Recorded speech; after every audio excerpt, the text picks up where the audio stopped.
Brought to you by our sponsors: William Richmond Inc., Farmers Home and Auto Insurance, the Bob Koski Agency, R.E. Graves Heating and Air Conditioning, Berkshire Hathaway Home Services, McNeil's Group Properties, the Charleston Senior Community, and Chesapeake's Bounty.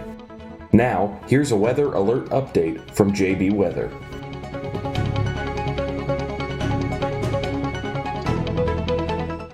And good evening, everyone. I'm Forecaster John Bordash. I think the hair kind of tells the story here. I think we're coming to the end of a very, very long day.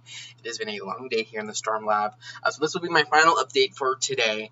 Not much to talk about after this point, so it's not really needed. I've replaced the snow totals forecast at the bottom with a closing bar that tells you what we're looking at and the reports I have in so far from area school districts.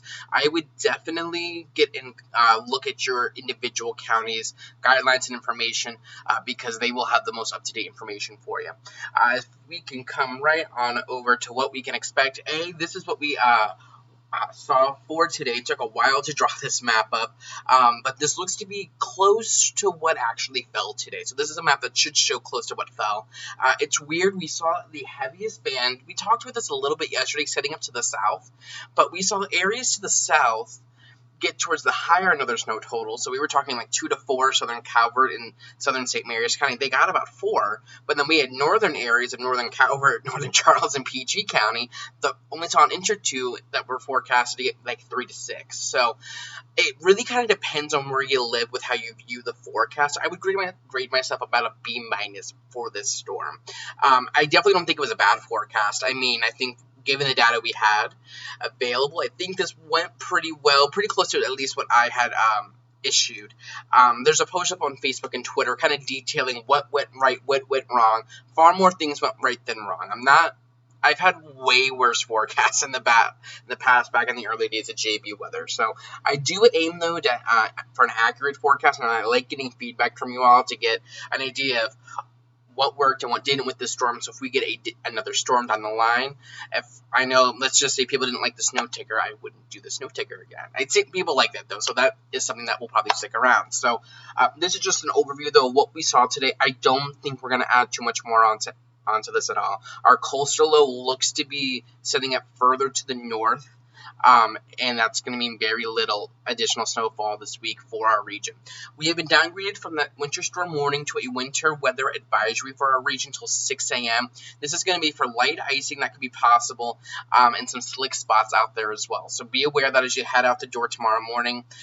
This is the impact forecast I issued earlier. For the most part, it still looks pretty good. I would probably maybe move that medium threat maybe about like 15 miles north, but that's a minute detail. I would expect some slick spots out there tomorrow as you head out, and some snow could be possible on some back roads, some side streets. The highest impacts for tomorrow will exist from a Baltimore point to north. Well, north of Annapolis towards Baltimore, Philadelphia, parts of Pennsylvania. Tomorrow, that is where the snow will be the most prominent. And our coastal system, I keep saying it's going to set up to the north. What does that mean? Locally, that means nothing for our region. Maybe a coating to at most an inch Monday evening, but I wouldn't bet on it. These are the National Weather Service snowfall forecast totals for the New York City region. This is now the area that will get the heaviest snow. And look at these numbers. I mean, we're talking upwards of 2 feet of snow in this portion of the world. So very interesting. Their forecast has been very uncertain, as has ours. We knew there's going to be a heavy band of snow somewhere that's set up. We didn't know where it would set up, and it looks like it'll be on up towards the north. Taking on over towards Futurecast to give you an idea of what to expect for the day tomorrow. This only goes out till 1 o'clock, but it'll give you a good idea of what we're looking at. This shows that we're clearing up. This initialized at 8 o'clock. Rain, for the most part, has overtaken the region. Just some scattered rain showers out there right now. And we won't look at a lot of rain across the region. You see a lot of dry slots. We see a lot of areas where we're not looking at a lot of rain, and where we are, it's just light rain.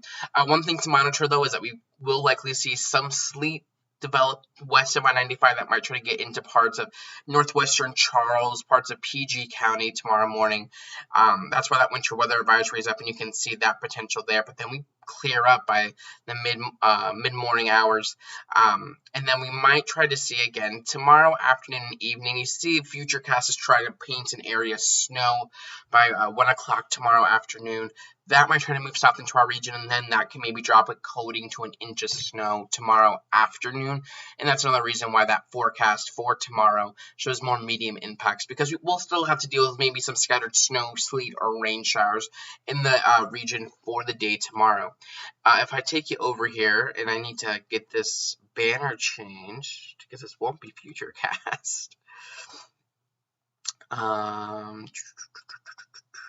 Let's get this changed around. Let's get this turned off. Let's get our current radar loaded up. Let's get boom, boom, and boom. And things will load. These circles here denote areas of low pressure. And you can see these L's here. These are our two coastal lows, our two areas of low pressure. This over here to the west was our initial area of low pressure down towards southern Ohio. That is what brought us snow today. What we saw today, and it's really, you can see it very clearly here if I put over the water vapor imagery. So this shows you moisture content in the atmosphere. Where you see the whites and the greens, that indicates where you have more moisture. Where you see browns and oranges, that's dry air. So the flow around our primary low, you see it coming out of Canada. That's bringing moisture back to the north and west. And our coastal low that's developing, you can see how they're trying to transfer their energy over. It's throwing moisture right on the center, and that's really going to allow it to come into parts of New York, New Jersey, Pennsylvania, and then right in between there, a lot of dry air, and that's what we saw move into our region. That's what's trying to move in right now. We could turn that off, though, but this is the way that things currently look. So if you have any interest, largely, I would say, I don't want annotations. I would like to draw.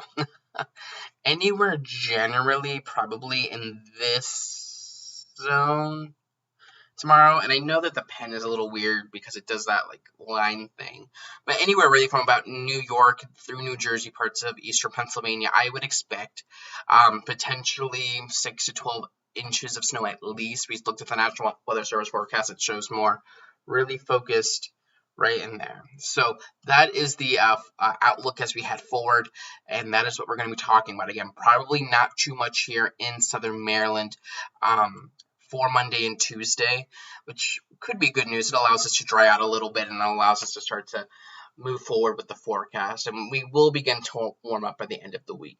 But I did want to give you this quick update to kind of put a maybe an exclamation point or maybe more of a question mark on today. My forecast for today is, my coverage for today is done. I've been up since 1, and even then I only got 3 hours of sleep, so we will shut down shop for today. I'm sure that Charles County, I'm sure that Prince George's County, and some of the Virginia counties will update their school status. I will not have that information for you tomorrow, so I would definitely recommend getting that information from your school district to get the latest information there. So stay tuned. I will continue to keep you updated on the latest forecast here and what the latest thinking is. So you can always get the forecast on Facebook, Twitter, and over on the website. And you can get the latest over there. I'm Forecaster John Bordash. Thank you so much for joining me today. It's been a pleasure to do this with you all. I am ready for bed, and I'm sure you all are ready to stop dealing with snow. So we will continue to track this. Keep it tuned right here to JB Weather. I'm Forecaster John Bordash. Have a nice and